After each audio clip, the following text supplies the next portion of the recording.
You're quick, Ken. You're quick. So we are in chapter 6. We mentioned question 9 on page 41 in the study guide. And that was, what series of events does the sixth seal reveal? And so we're on to number 10. This is not a question that's answered for you in the text. Maybe you can try and answer this one. Okay. Why are the kings of the earth, the rich and the powerful, singled out among all the people who hide in caves? Because we're talking about the day of wrath and that none can survive. Look on the face. Yeah.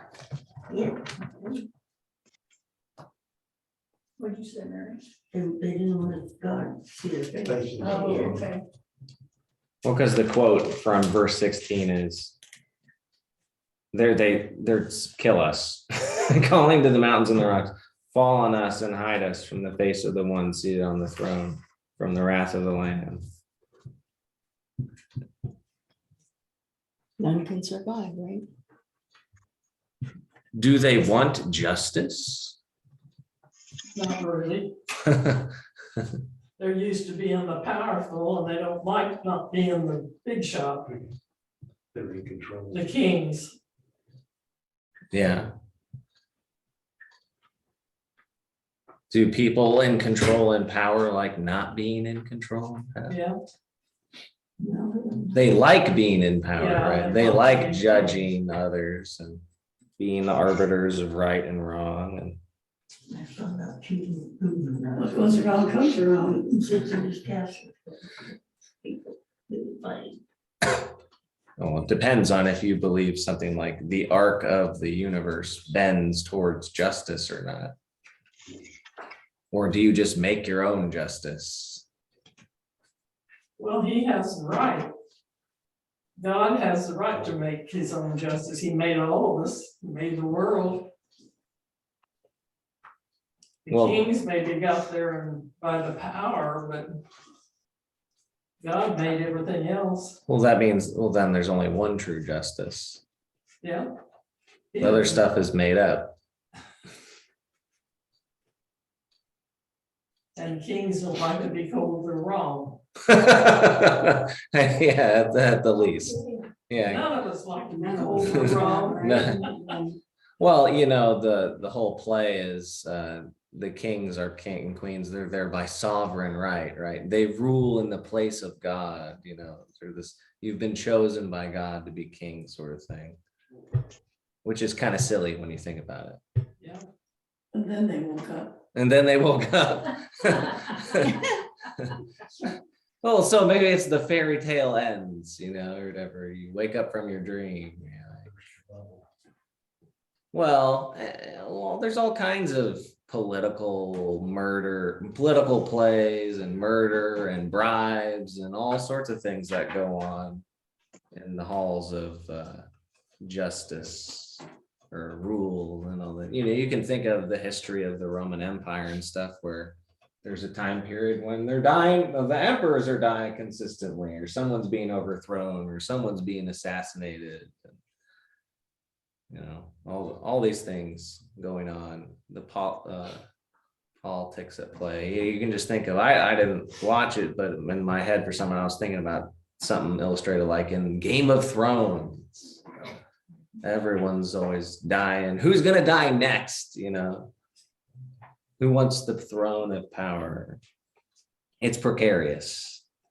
Yeah, this last, month or so, they've been having the Queen of England. The people over Her there jubilee. Yeah. aren't sure they should, or they want to keep her, but she's not doing anything. Well, it's more of a tradition, head figure sort of thing. She doesn't really have power, but it's more like tradition sort of thing. I saw something that was funny. It was like someone was upset. They had it was like a single mother who doesn't have a job is getting thrown a party by government money, and is like, I'm so upset. And then they said, oh, but it's the queen. They're like, I'm so happy. Love you, son. When I read this, I think about the idea that, when God is revealed to everyone, everyone will know his majesty. Everyone will know how powerful and how, that he is the sovereign God. And so for them to actually be mentioned, kings of the earth and the eminent people and the commanders and the wealthy and all of that, makes me think that for them to specifically be mentioned, for that to come to a reality for us, that even the most powerful people who think that they are the most powerful people on earth are going to realize they aren't, and no one can hide from who God is and what he is all about. And so there's just everybody's going to understand the power of God. There's no bomb shelter deep enough. Right, there's no bounds not deep enough, that's right, but that's what makes me think of it, and as for the why they are specifically mentioned, that makes me think of, even for us to know that even the most powerful people, or people that think they are the most powerful people on earth, even they are going to recognize God's sovereignty and his power. No, Yeah, so, recognize who he is. so you mean no one can escape God's judgment? Right. No one can escape God's gaze. There's no bribe big enough. He told you, and you should have listened. There's no offshore account big enough. Or then, do they not then go to hell? Or just someplace where they saved? At the end. Like there's an option there. Fall on us, hide us from the face of the ones. So number 11 says, the thing those hiding are most afraid of is the combination of the Creator's gaze, which we talked about, but we didn't mention this. It says the Lamb's wrath. Here there is once more a deep mystery. The phrase, the wrath of the Lamb, sounds like a contradiction in terms, such as John has learned to see the lion in terms of the lamb. So the very notion of wrath is redefined by the fact that it is the Lamb's wrath. So that's the stuff, but here's the real question. How does our view of wrath change when we realize that it belongs to the one who has embodied in his own death God's own self-giving sacrificial love?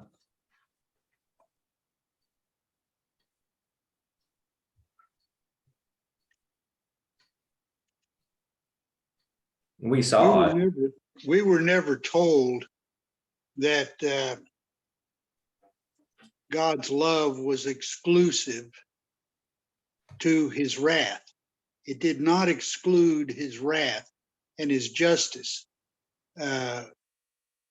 If God is going to be a just God, he can be a loving God, but as they say, disobedience will be punished, and his justice has to be maintained, or his love doesn't mean a lot.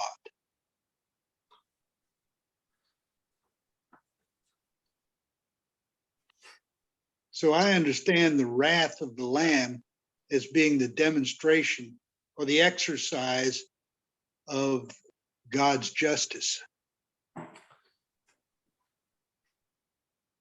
Well, do we all get what we deserve? Do we hope for mercy? Do we hope for God's love to forgive us? Like in the end, are we going to pay for everything? Sort of thing. Like, what is the justice that I get? What's your status in God's salvation? If your status is not as saved, then you will get your justice. That's just my humble opinion. Right, yeah. Well, he's trying to point us back to that Jesus conquers the world through being slain.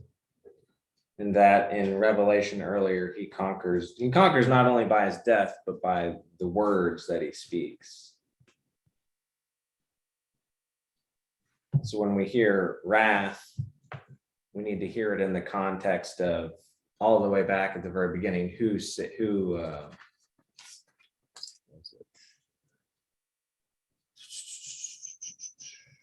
Jesus, the firstborn of the dead, the ruler of the kings of the earth, to him who loves us and freed us from our sins by his blood, made us to be a kingdom, priest serving his God and Father. To him be glory and dominion forever and ever. Amen. So when we hear, when we hear wrath, we're trying to put it in within God's own self-giving sacrificial love. Does that not, maybe that's not what people want?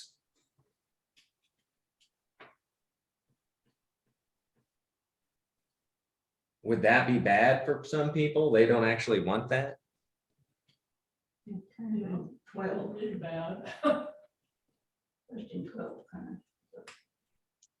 I'm sorry, but I don't get the connection between self-sacrificing love and wrath.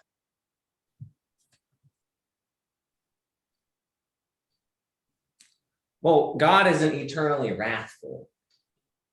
Like, God hasn't always been wrathful. But we know God has always been loving. God is love, sort of thing. So, do we understand wrath in the context of God being eternally loving?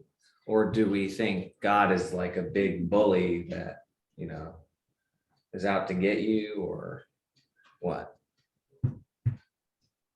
Well, are we saying there that here at the end, God's throwing the big fit and becoming a wrathful God here just because he's just fed up with it? This is it? Oh yeah, well, then it's, well, how do you understand wrath? What does that mean then? Is it like God is always mad at you all the time? God is always wrathful and mad, and if you believe in Jesus, he's nice to you, Well, maybe wrath means somebody is really ticked off. You know how angry you get with your child if you tell them to do something and they don't? You get angry with a child, but you don't knock them down and stomp on them. You very gently and kindly correct them. But wrath means somebody's really angry. Sometimes you give them a spanking, Right. but that helps you, not them. Sometimes it helps them. This is gonna hurt me more than it hurts you, is that what you mean? Say? Is that saying that wrath is permanent? I don't like that word wrath. Well, if we're talking about John, like the Gospel of John, Jesus is like, God is fully revealed. We know God the most by Jesus on the cross. That is the greatest revelation of who God is. That is the primary thing, that's like the deepest truth about God that we know. When I am glorified, Jesus says, when I am lifted up, all will know who I truly am, sort of thing. And so that is the primary context within which we have to understand things like when wrath comes up. So wrath is within the love. It's a piece inside of the love. well, maybe we can talk about it as, how do people experience the love of God if they reject it, perhaps? When Jesus was on trial, there was the wrath and the crowd. Crucify, crucify. That's what the people wanted. Yeah. Well, they were kind of goaded into it by the authorities as well.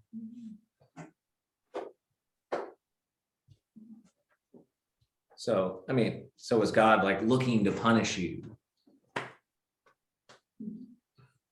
Well, we need to talk about what is our definition of wrath? We might each be thinking of a different word. That's what I was wondering. I was wondering the same thing. What is the actual definition of wrath?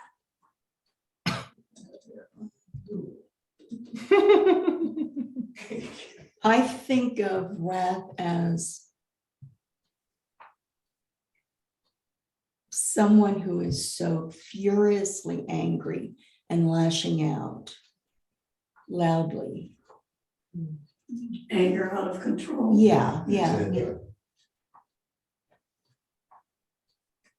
Destructive anger. yeah.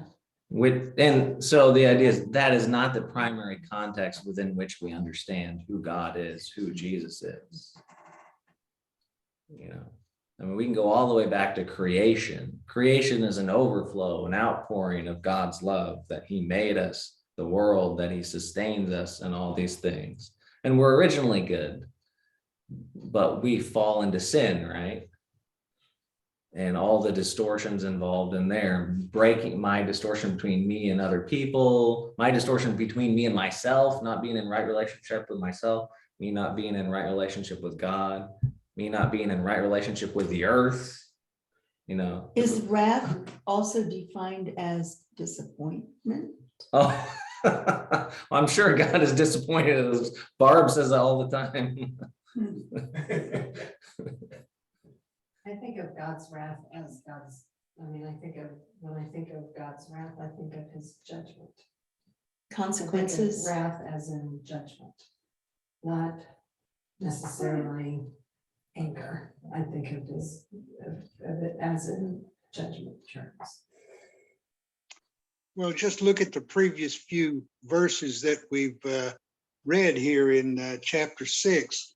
And they all they're all full of devastating cataclysmic events that savage a third of the earth in some cases, and a quarter of the earth in other cases. And death and hell is coming with this rider. And all of that is a demonstration of wrath, is it not? Did I get that wrong? But And for me, I think that means that's his judgment coming. I mean, his- I do too. yeah, I do too. yeah. And for those that are, Yes. well, I mean, this is gonna be a time frame when those that are believers are not around. So, I mean, they're already taken away. So we're not understanding this as a tribulation sort of thing or dispensationalism. So we're not assuming that like Christians are taken away and then there's like a 7-year period of God's wrath or something, and then he's going to return again. So we're not reading it in like that kind of context. Okay. Well, Justin, we've got all of those souls under the altar. They came from somewhere. I mean, we've been talking about even people before that have been killed for their faith, right? Yes, we have. But what I'm saying is there are a group of people that have merited a place under the altar and God's favor. That he gave them white robes and is listening to their plea and is attentive to them and loving to them. And they got there by some means. Death. Yeah. And there are other people that are on the earth catching rocks from the earth, from the sky, you know, and trying to hide themselves. And they are there doing that by some means or lack of means.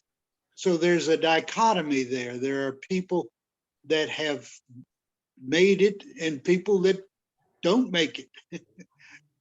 And, you know, we want to understand that transition and be on the right side, not be subject to the wrath of him on the throne and the Lamb, not be subject to that wrath, because wrath ain't good no matter how you define it.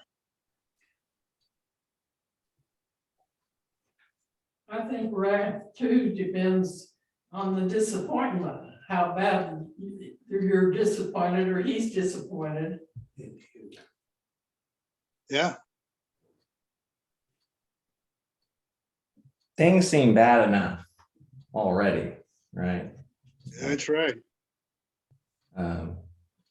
Seems like all these things can happen if we just run our course. You know, remember the existential angst of nuclear war and all these other things. Kids under their desks at school and practicing in case of a nuclear bomb sort of thing. I've been there. You've been there. Yeah. Do you feel that in here at all? This sort of thing. Yeah. We destroy ourselves, right? That's the fear, right? That we'll just end up destroying ourselves. We don't need any help. I was gonna say, yeah, we can do this on Yeah. our own. Yeah, we don't need any help. Yeah. It's 12, if we resist the call of love, then we should be afraid of Christ's wrath. Oh, she says, yeah, Mary's reading in 12 says, the only people who should be afraid of the Lamb's wrath are those who are determined to resist the call of love. In what ways might we respond to the call to love in the way of the Lamb in our lives? Our behavior toward others and ourselves. That's the command. Love the Lord, with all your soul, strength, mind. Yeah, Mary was just quoting the two greatest commandments. Her own paraphrase. From Matthew, because you said with all your strength. That's the command she gave. And I think that it starts with our acceptance of who Christ is and what he did for us on the cross. Right. And that's the Giving way sacrificial love. that we are protected from all this other icky stuff that's gonna happen. All this stuff that is happening. Yeah. So a lot of this happening right now. So did anyone read the note at the end here, note on Revelation 6? Yes.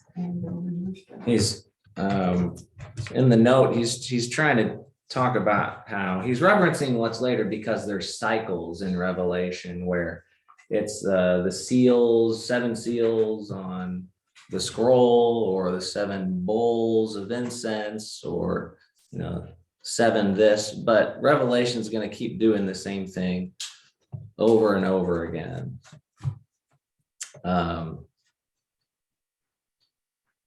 Says in the last paragraph, we should not suppose this 7-fold sequence of seals being opened is supposed to take place before the subsequent sequences of the trumpets, chapters 8 to 11, and the bowls of wrath, chapter 16.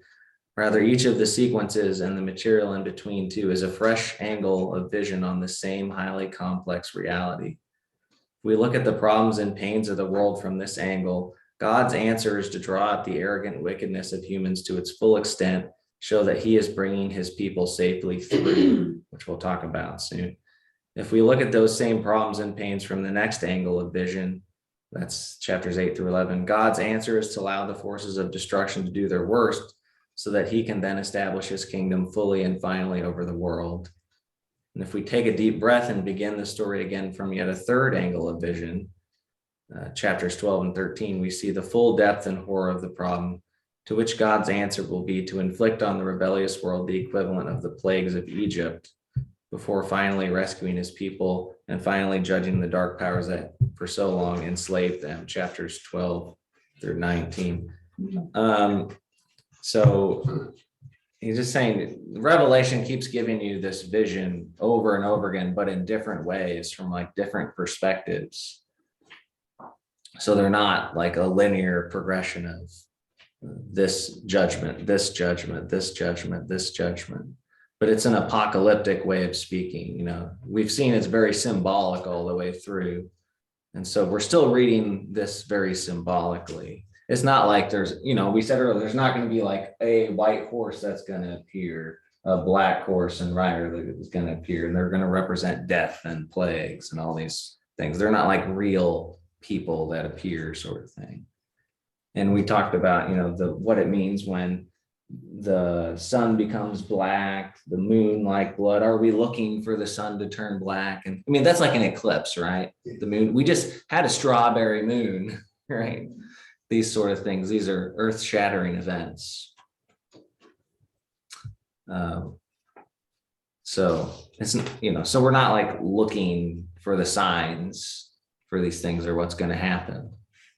So can you relate COVID and the price of gas and the wars that Russia is doing in Ukraine? Oh, everyone All- thinks it's always the end of the world, All right? these things are just another version. Whether it's the Black Plague, everyone thought the world was going to end, or any war, World War I, the world war to end all wars, the Great War. Not much later, we had World War II. So it's It's really- cycling just with other stuff.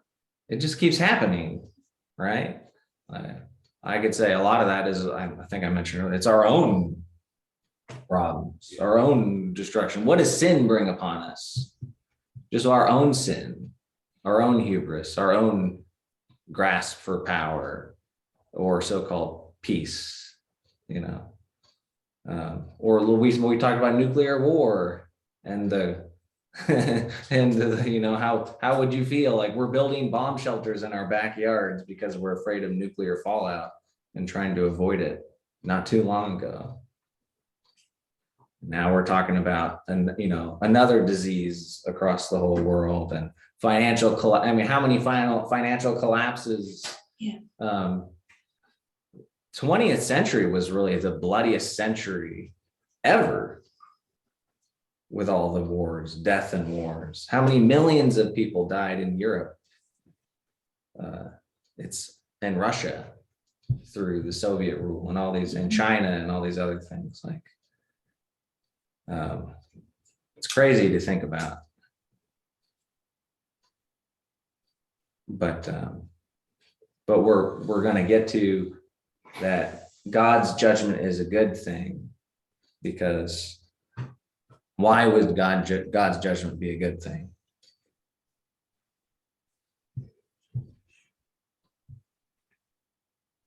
When you're asking Jesus to come back, you're asking for God's judgment to come. Finito, right?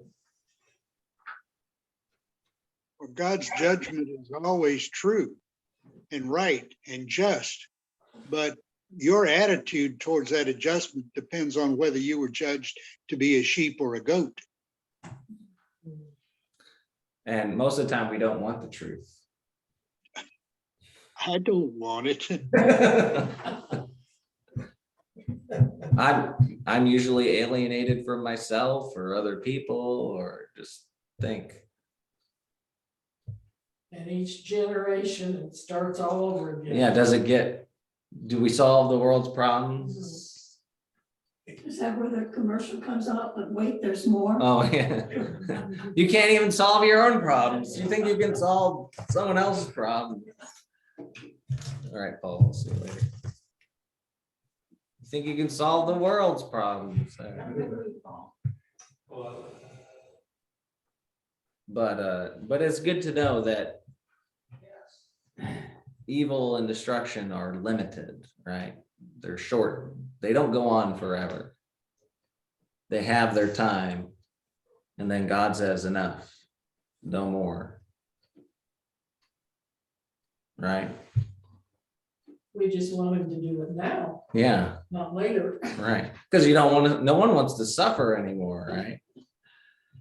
That's the covenants, the old covenant, the new covenant.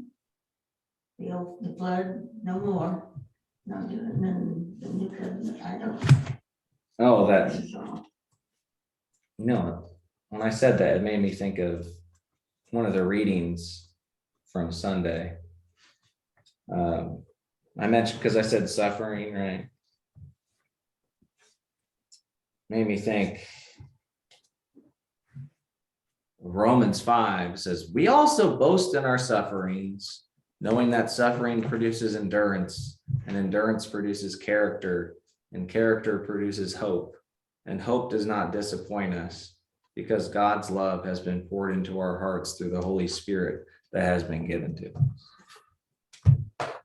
There's a nice perspective.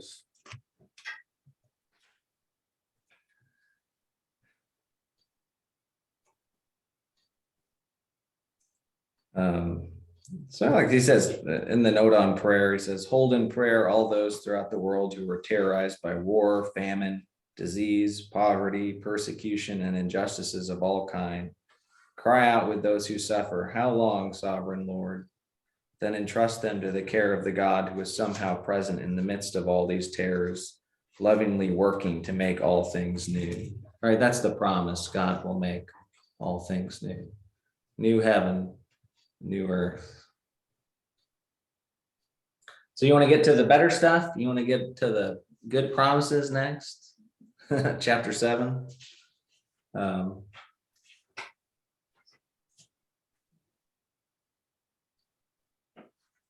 Okay, so let's do the intro for lesson 7.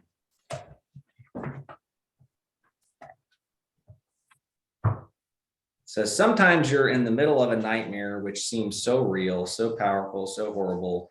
When you wake up, you can hardly dare to believe that it was only a dream, that the accident didn't happen, that so-and-so is still alive after all, that the monster attacking you was just in your imagination. Often it is difficult to tell which is dream and which is reality. John is facing a similar problem with the little communities to whom he is sending this book, the 7 churches. They're about to face a nightmare. Persecution is on the way, and they must be ready for it. So it says, the question is, have you ever had a dream that felt so real, you had a hard time convincing yourself it was just a dream? And how did you respond? You're like, what's the difference between reality and dream? Mary and I were just talking about that this morning. Yeah. Well, mine are like, I've been to Hampton, I had all the budgets and I was waiting to have tons and tons and my parents were picking me up. That was just. You had night terrors?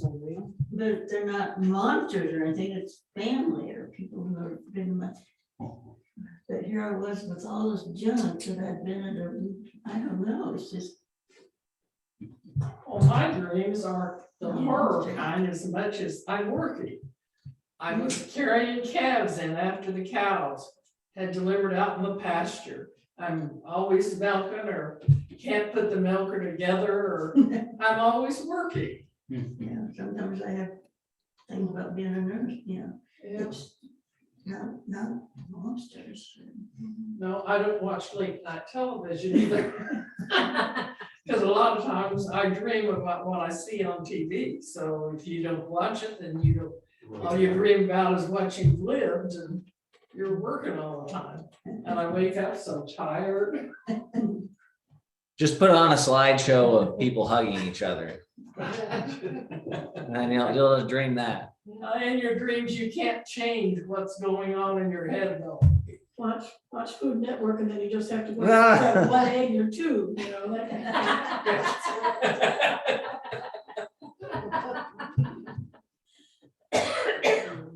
of thing. Being gripped by something scary is like,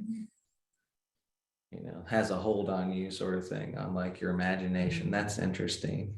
So I used to work at Children's Mercy for a long time, and the downtown location is just a huge complex.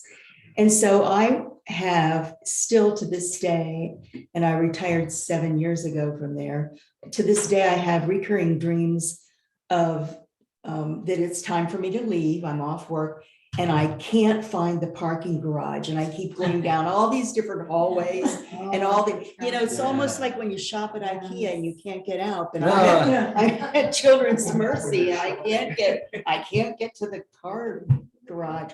And it's frightening. When I wake up, I think it's real. And I'm like sweaty and frantic. Well, I was up there yesterday. At and IKEA? I came out the wrong door from where I parked. I went in the main number 1 And I come out the emergency door and where was my car? I walked and walked and walked. Yep, 3 It miles. wasn't a dream, it was real It life. was real. And I finally remembered I need to go where the number one parking lot was, and the car was sitting there waiting on me. It's right there. Yeah. Just because I went out the wrong door. Yeah, we've done Tell yourself it was just a dream. that. It was just a dream. There's lots of- Yeah. I don't really remember these things. I don't remember what I've specifically dreamed, but I have dreamed dreams where it just seems so real. And then you wake up and then I can't go back to sleep. And then, so I'm afraid to go back to sleep because I don't want to start dreaming that again. Yeah, And so what I do is I take myself back to the dream and I force myself to think of a happy ending to it. wow. So I do a happy ending to whatever the issue was going to be. So you would eventually find your car. You'd eventually be able to get out of Children's Mercy Hospital and be able to find your car. Maybe that you would know? stop the insane dreams I have. And then I don't have the dream anymore. That's true. I mean, that is true, but I just imagine a happier ending to it. When I wake up from bad dreams, I just say the Lord's Prayer over and over again, and I'll go right back to sleep. Yeah, Not to keep And I have dreaming done about that it. too. I've definitely. Or sing a song from church. Yeah, I definitely have prayed. I like wake up at 6 o'clock and then I go back to sleep and that's when I had these silly dreams. Oh, Early in the yeah. morning. Yeah. My daughter, the therapist in Denver, is also teaching a class at Naropa University in Boulder on the psychology of dreams to graduate students. Yeah. So she's done a lot of research. Does she say you can plan your own dreams? I have not asked. her You that. you think you have lucid, if you have lucid dreams, there are people who can change their dreams while they're dreaming. That's a thing. They can be actively involved in their dreams instead of just them happening to you or passively. I don't know. That's why I said, has she written the book yet on that? She's read a lot of books. I bet she has. Wasn't that interesting though? If you have, we call it a bad dream. If something terrible happens, it affects you. You're like, you know. But if you just have a good dream, you're like, yeah, whatever. It doesn't bother you or anything. Just like you don't even remember. Why is it the bad so disturbing? You know. Why is it so disturbing? I don't know. Well, I know when I wake up from any kind of a dream, it's because I gotta go to the bathroom. That's it. That's really what woke me up. That's a stop to the dream. No, I don't wanna go back then. Commercial time. Yeah. Intermission. And then there's people who wish their lives were just a dream. They're bad enough that, you know, I wish this was just a dream, not reality. So let's read the text. It says verses 1 through 8. So after all this, I saw 4 angels standing at the 4 corners of the earth. No, this does not mean the earth is flat. They're at 4 corners. It's symbolic. Holding back the 4 winds of the earth so that no wind could blow on earth or sea or against any tree. Saw another angel ascending from the rising of the sun, having the seal of the living God. And he called with a loud voice to the 4 angels who had been given power to damage earth and sea, saying, do not damage the earth or the sea or the trees until we have marked the servants of our God with a seal on their foreheads. And I heard the number of those who were sealed, 144,000. It's like the biggest number you can actually write in their language. Sealed out of every tribe of the people of Israel. From the tribe of Judah, 12,000 sealed. From the tribe of Reuben, 12,000. From the tribe of Gad, 12,000. It goes on, I'm not going to repeat the same thing over and over again. And yeah, there you go. Asher. So, and he says, so he does all 12 tribes, and he says 12,000 from each tribes. So I didn't think about it. Yeah, there you go. There you go, Ken Asher. When you're one of are you Jewish? Is this, I mean, it's a fact, or you wouldn't have said it, that is the largest number they could write in their language? Yes. Oh, Well, it's about 12 times, 7 times this whole thing. 7 is the number of perfection. So they're always using multiplications of 7, but they also can't write a much bigger number. Well, they didn't have numbers, you see, like we do. That's more of a modern thing. We have Arabic numerals, African, Western Arabic numerals. We write number 1, 2, 3. All their numbers were written with letters. So their letters would stand in for numbers as well. But it's not, so I'm just saying we're not to take it as a literal number. It's symbolic for a lot. And then I think we understand the 12 tribes and 12,000. So what are the angels at the 4 corners of the earth doing? Why?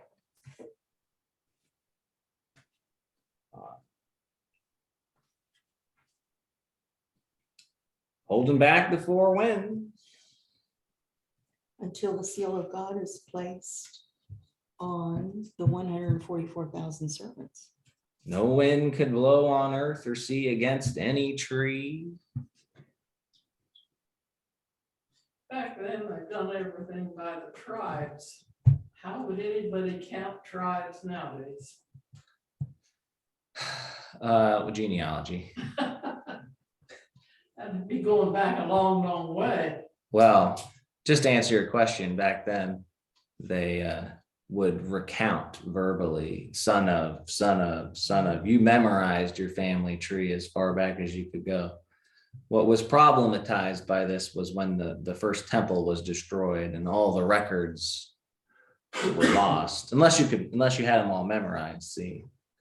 So, I mean, family trees used to be, that's how you knew you were a real Jew, Sue, by counting back who your father was, who's their father was, who their father was, this sort of thing. This is interesting. Number 2, the idea of harming the earth, the sea, and the trees in verse 3 is harsh. Because this we remind ourselves is God's good creation, the natural order, which he said very good in Genesis 1, and from which, as we have seen, ceaseless praise arises before God's throne. Yeah, why then has the authority to harm God's creation been given to these angels? Why? I don't know. Who knows? Yours is bleeding.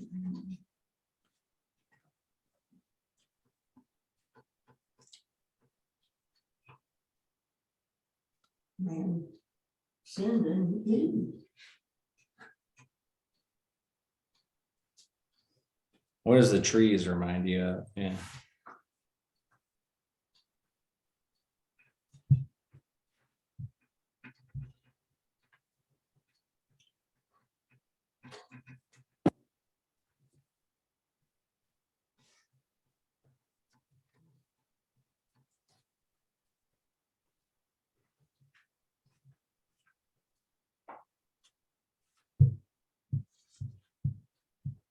So does it say something about not just people, but the created order has to be changed? Remember, we're talking about a new heavens and a new earth, all of creation. It's kind of weird, like as modern people, we're not as connected to nature as they would have been as much. Now we kind of have to think about it. We talk about going into nature, going into the woods, and out of the city, out of society. They would have been much more attached. I mean, you would back then, no light pollution at night. You look up, what do you see? You could see the Milky Way galaxy, blow your mind.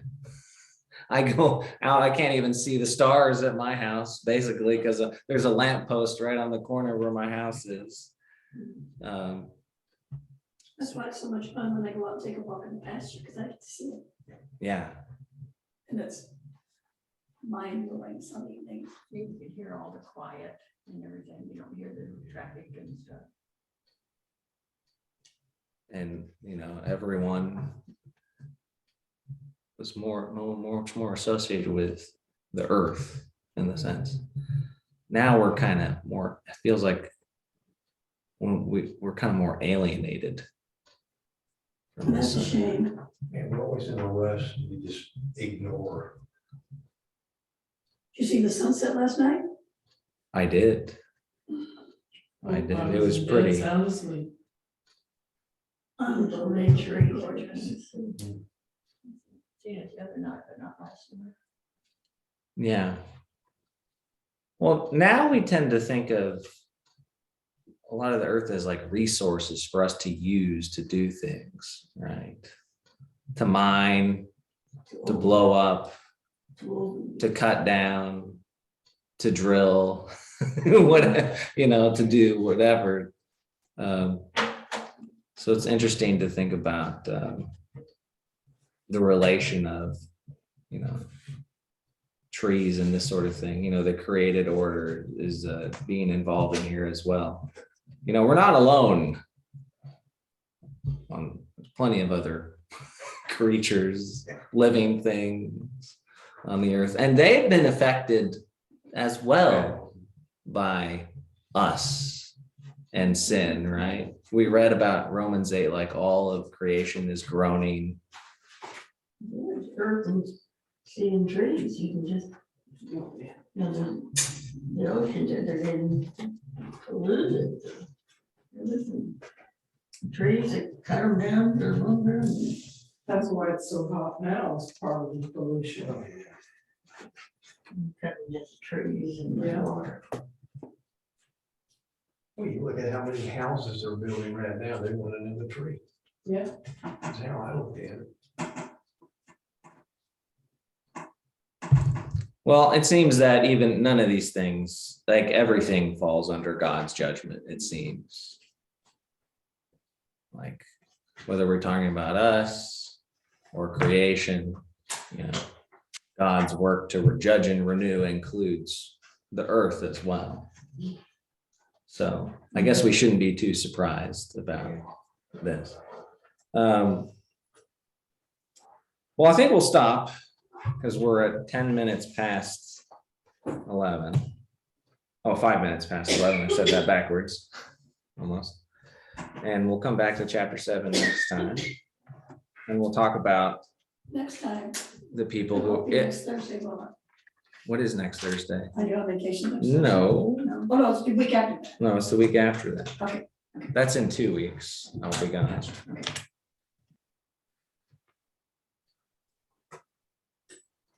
We're meeting that week or not?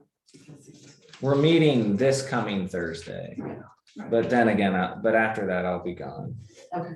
That's all. We're trying to figure out the dates, but yeah, I'll be here next Thursday.